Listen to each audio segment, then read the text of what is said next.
It's been 100 days since Donald Trump entered the White House as U.S. president. After his inauguration, he got his White House staff, he got some of his cabinet people.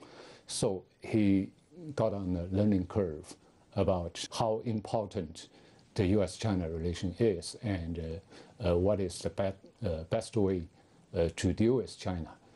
Positive signals have emerged. President Xi Jinping and Trump had their first face-to-face meeting in Florida earlier this month. They established new high-level dialogue mechanisms for key issues such as economic relations, law enforcement, and cybersecurity. But disagreements still exist. The Trump administration is urging China to do more to pressure its neighbor, the DPRK, over its nuclear and missile programs. China says it has been making every effort to calm the tension on the Korean Peninsula, adding that the crux of the issue lies in the relations between Washington and Pyongyang. Of course, China is against the DPRK developing nuclear weapons, and we too think that it's not in the DPRK's interest. But the DPRK always claims that the development of nuclear weapons is in response to an American military threat.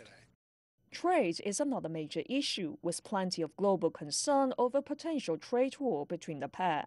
However, Trump quelled this anxiety somewhat earlier this month, saying that China was in fact not a currency manipulator, and a report shows that there is a reason to believe that they're cooperating more on trade now.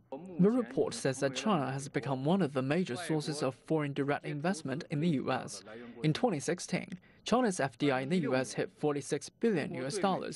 Chinese companies created over 50,000 new jobs, with a total number of U.S. employees exceeding 140,000.